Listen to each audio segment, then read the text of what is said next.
Hello and welcome to The Journey with Ammar Sheikh, where we explore stories of achievers, believers, changemakers, and dreamers.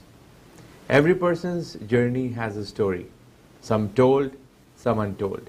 Today we are going to unfold one of those, keeping it raw, real, and inspiring. Success is not only measured by the buildings we construct, but by the communities we help build around us. Our guest for today is someone who has spent decades creating impact professionally, socially, and through his service. Joining me today is an accomplished, professional, respected community leader and a humanitarian. Mr. Irfann Ahmed is a civil engineer with a strong foundation in leadership and development. A trusted realtor since 2002, he has built a remarkable reputation through integrity, relationships, and a long-term vision in the real estate industry. Beyond his professional success, he actively serves the community as the president of the UET Alumni of Canada, helping strengthen networks, mentorship, and opportunities to professionals across Canada. He also serves as the secretary of Jaza Relief, contributing towards humanitarian initiatives and meaningful community impact both locally and globally. A leader who believes in giving back, building connections, and creating lasting value. Please join me in welcoming Mr. Irfann Ahmed. Assalamu alaikum and welcome, Irfann sahab. Thank you for being on the show. Thank you very much, Ammar bhai, for having me. I really appreciate that. Absolutely.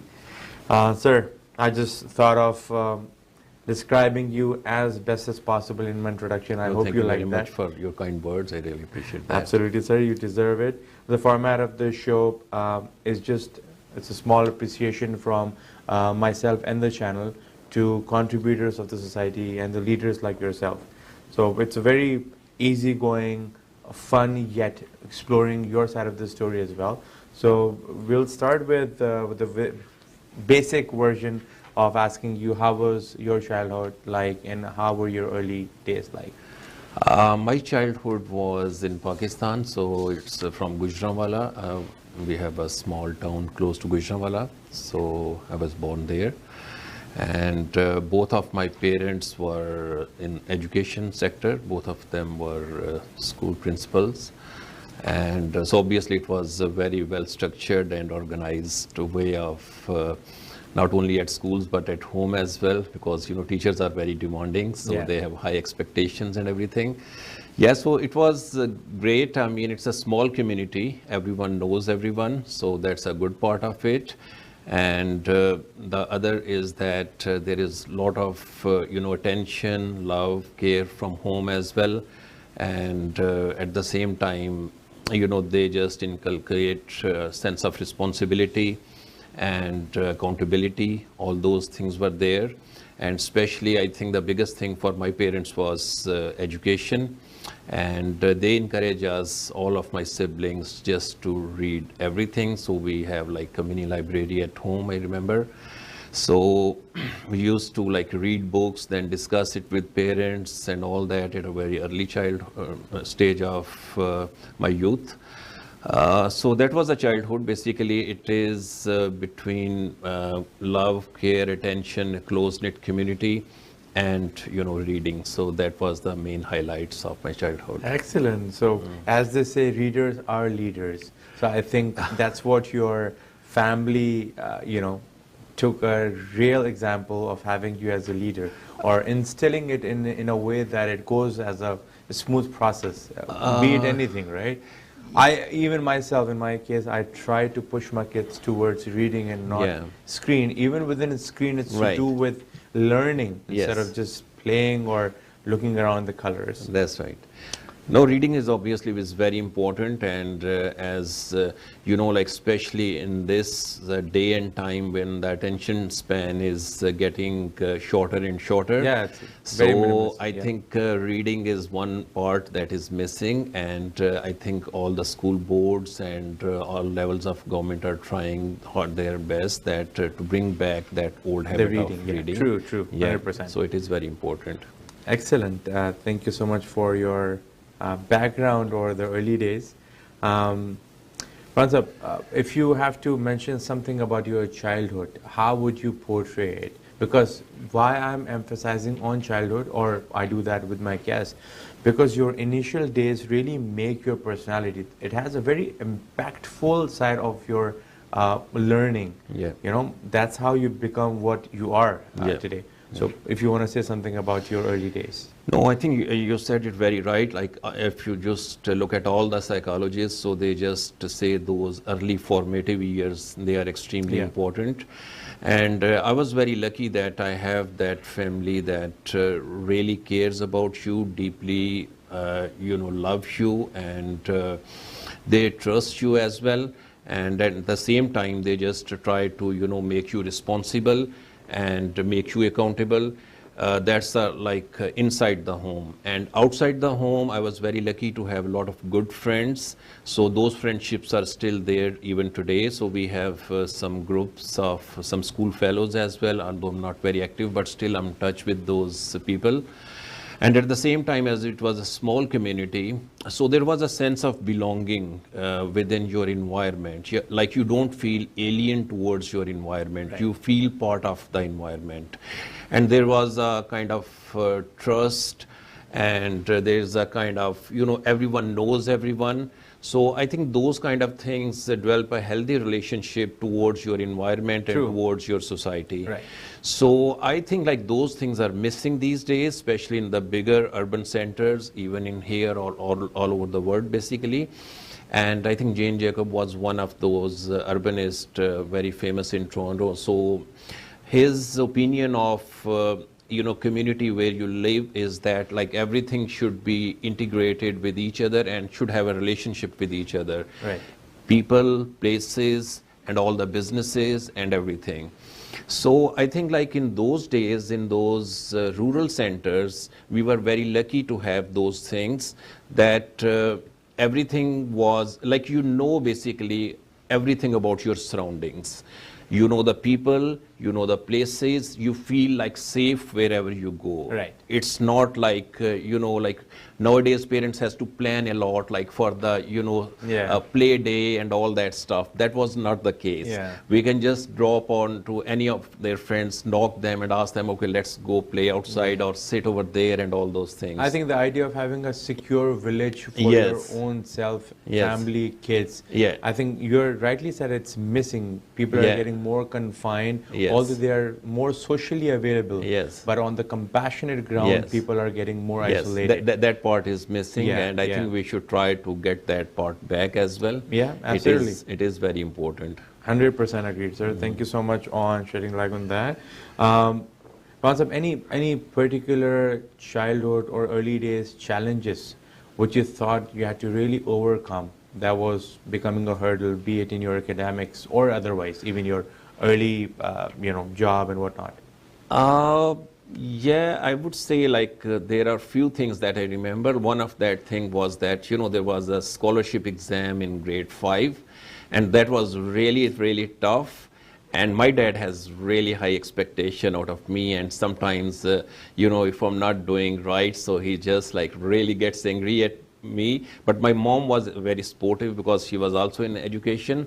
So she really helped me through that and helped me prepare it and all that stuff. So that's one of the things that I remember in early days of those challenges, basically in, studies and all that. And then another interesting episode was basically like, earlier days I was at my mom's school, like where all the girls were there and I was the only guy. And so then I shifted to the grade 6 to the boys' school. So then there was a period of adjusting and all that stuff.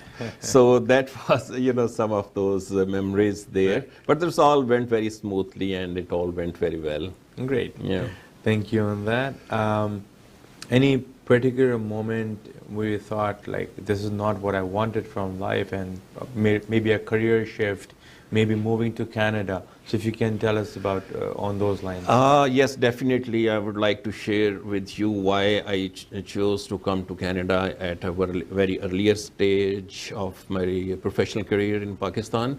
So, after the graduation back in 1994, I got the job first at, Habib Bank building in Islamabad. So that was a multi-story building. After that, I was with RDFC, Regional Development Finance Corporation. I was their project engineer. So, we called the tenders, and there was a last day of the tender, and I was so excited. I was taking care of the whole project, and I put so much effort, so much passion into that.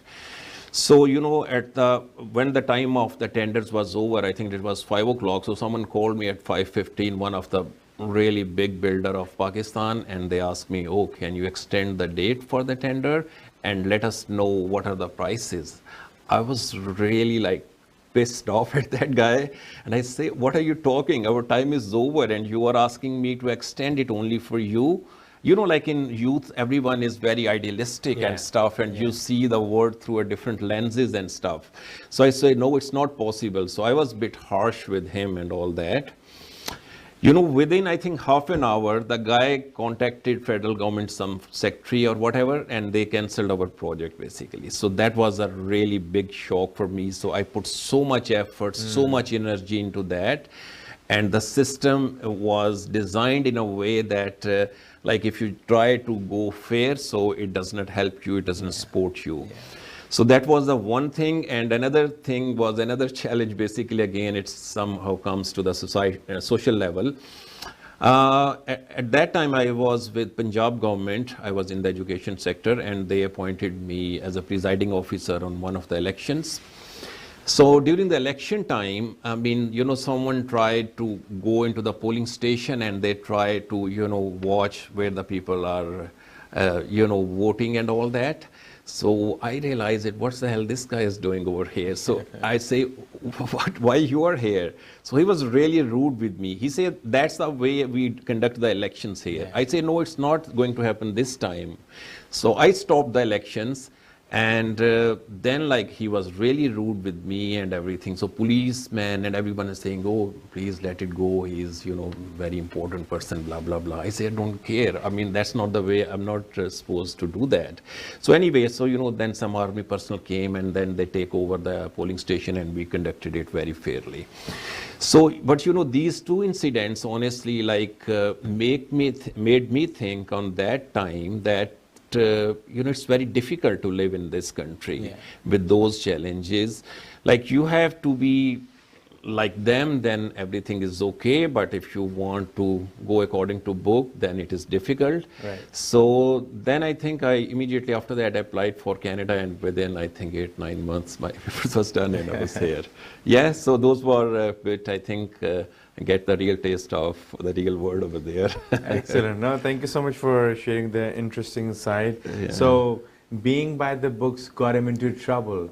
The man who wanted to chase the fairness ended up coming to Canada. So I would say Canada being lucky on that part. On that wonderful note, I'll be taking a short break. Don't go anywhere. We are exploring more on Mr. Irfann Ahmed. We'll be right back after a short break.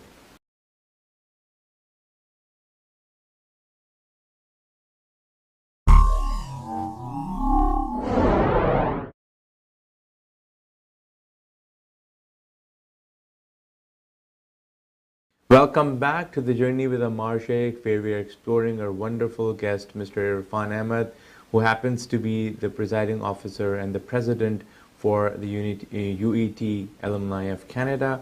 And he happens to have so much to offer from his past stories from Pakistan to with the reasons of coming to Canada. I'll explore more on that. How are you, sir? Yeah, I'm fine. Thank you. Irfann, we did the first part with you about talking about your past and the struggles and whatnot. Now I'll move it towards your current life. And before that, I want to ask you, what do you consider as your proudest achievement so far? I think my proudest achievement was that when I come over here, so after that, I would say my professional side is one thing, but I put more emphasis on the social contribution side. So let's talk on that one. So for that one, basically, I am right now currently serving as president of UET Alumni of Canada from the last fourth year. So this is my second term. So over here, we just as a group make it very effective platform for the engineers, basically. So during last 4 years, so basically, I think one of the things that we have done is raising the scholarships for the students at UET Lahore. Right. Because the students at UET Lahore still comes from background, they need some financial support. So back in 2021, we decided that was 100 years of UET Lahore. So we decided that, let's try to pay back to the institution where we came from. So before we used to send 3 or 4 scholarships. So on that year, to the board of directors, I suggested to them, let's take that 4 and 5 to at least 100, as it's 100 years of UET Lahore. So let's take that scholarships to 100 scholarships, $500 each, so basically $50,000. So that was a huge kind of ambitious plan, basically. So a lot of people were not convinced that even we can do that. But within the next 14 months, we were able to raise around 106 scholarships. That's on next year it went to 110 and then 120. So now we are regularly raising that $50,000 to $60,000 every year. Excellent. And we engage IDRF to that. So all the scholarships went through IDRF, and people who are here, they get their tax receipts as well. So that's the one part. And then on the same platform, we try to make it more effective, as we discussed earlier, that reading is my passion from the early age. Mm-hmm. So I decided that let's have a book club over here. So we established a book club. Over there, we have sometimes people from our own alumni group. They come over there. So we discussed books. I mean, we have discussed Yuval Harari, all of his books, 7 Habits of Highly Effective, Covey books, and Why Nations Fail. So we had discussed, very well-known important books. And then we invited some of the writers, Rafi Raza, one of Dr. Rafi, he came to our show, Zoom meeting basically. Mm-hmm. Then Mumtaz Mufti's son, he came a few weeks back, Aksi Mufti, and he discussed his books. So I think now our own group, we have a lot of people who start taking interest in the books, and we have a very good attendance. Then we decided to introduce, because, like engineers over here, they need some credits at the end of the year for their licenses. So we started that series where we just arranged some of the professional webinars. So then out of those professional webinars, when they attend it, so they get the certificates, so they, get that. So there are a lot of other these kind of achievements. Then we get a lot of membership benefits for our members. So membership almost doubled. I think when I came, it was around 300, and now we are close to 700. Wow. So then we established our Alberta chapter. That was a huge achievement, because in Alberta, we have a lot of engineers over there. So we decided that let's unite them. So last September, I, along with 2 of my other colleagues, we went there and we established the chapter. We have their own charter. So they are connected with us, but at the same time, they have their own programs that they can do it over there. So recently they have, arranged their first annual dinner, and it was the biggest annual gathering for engineers, UET engineers in Alberta. So, like these kind of things we are doing. No, fantastic. No, these are good contributions. I must say commendable efforts, sir. So who inspires you and keeps you motivated up until today? Or what inspires you? Inspiration, as I honestly read a lot of books on the day in, day out basis, basically. So I think all those people like who try to contribute something for the society, those are my inspirations. I would say Edi Saab is one of them. Dr. Amjad Saqib, what he is doing in Pakistan on Huwat's platform, they are doing great. So those are the people I get inspiration from. That's excellent. Two wonderful names, Edi Saab and Dr. Amjad Saqib. I happened to meet both of them. Luckily. Very lucky. Yeah. Sir, the most integral part of the show, you have been contributing in so many various ways to your people, to the institution you belong, or the community you're coming from. So what are the main roles, or you mentioned about one of the not-for-profit, if you like to mention more on that, and what are the projects you're working on or initiatives you're part of? So Jaza Relief, me along with two of my other class fellows and another fellow from Edmonton, we started 4 years ago.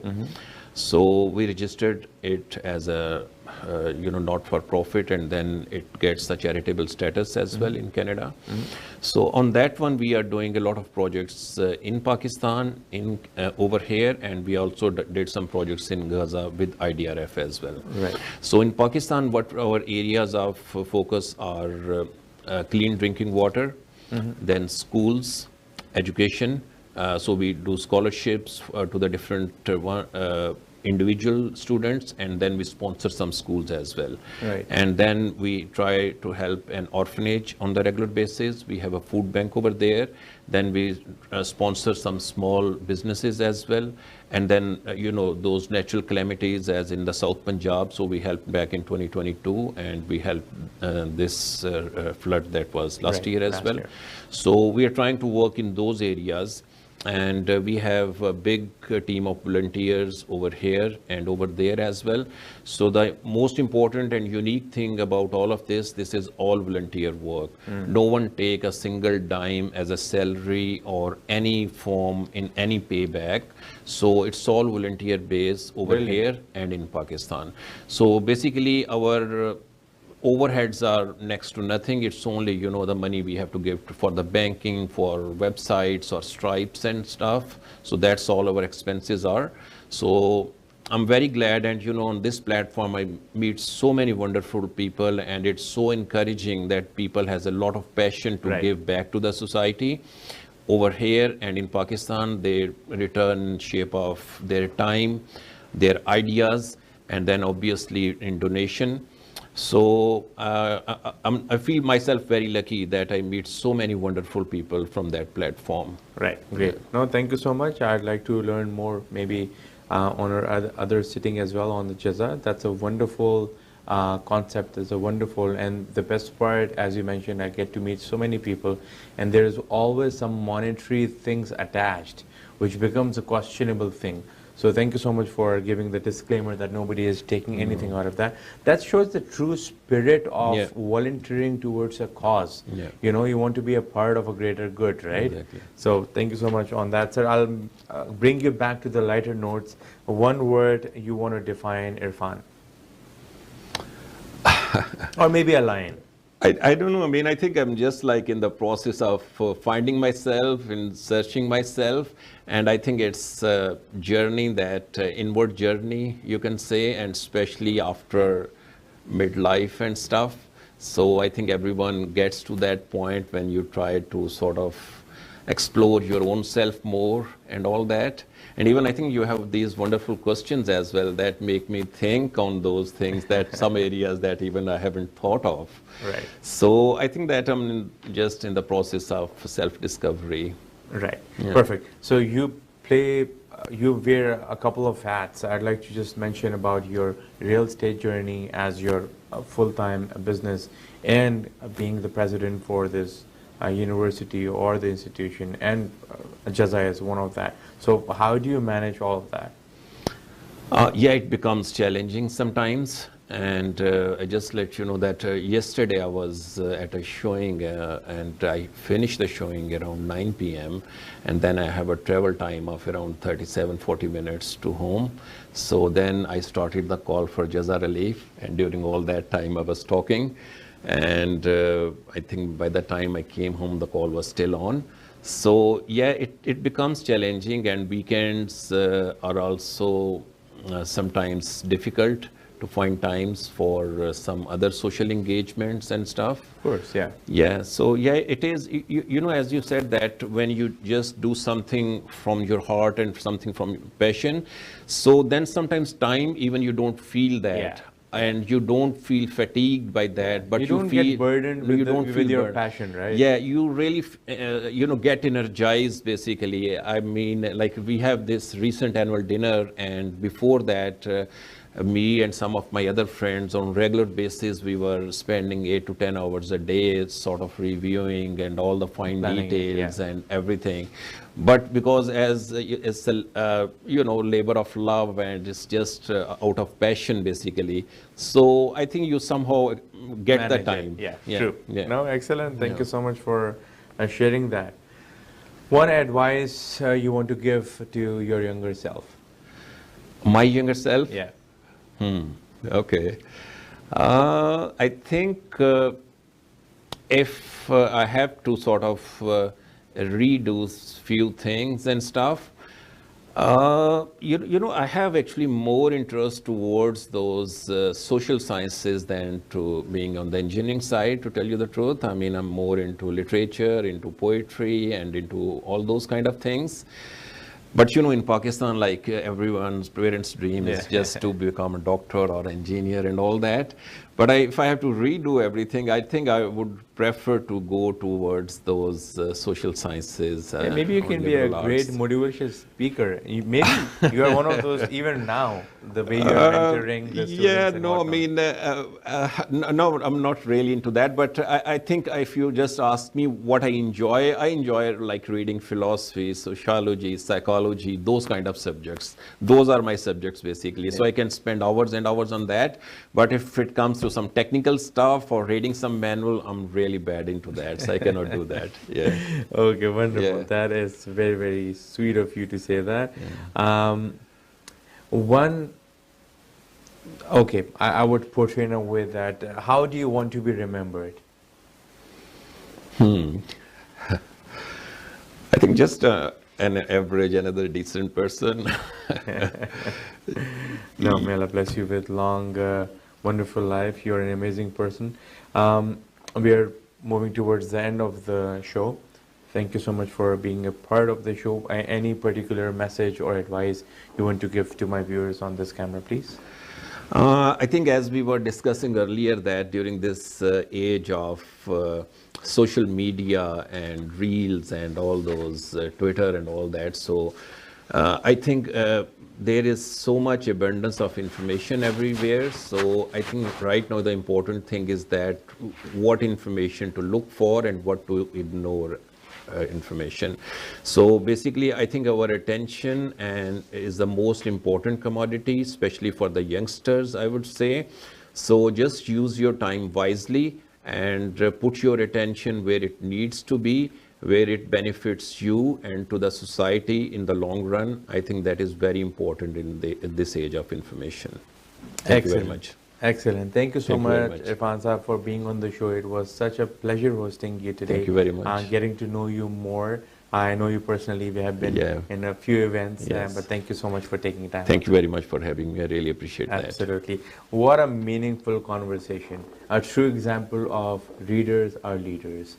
And today's discussion reminded us that the real leadership is about more than being a professional, successful person. It's about service, community, and the impact we leave behind. From engineering and real estate to mentorship and humanitarian work, Mr. Irfan's journey reflects the power of purpose-driven leadership. Thank you so much for watching today's episode. I'm your host, Ammar Sheikh, and you were watching The Journey.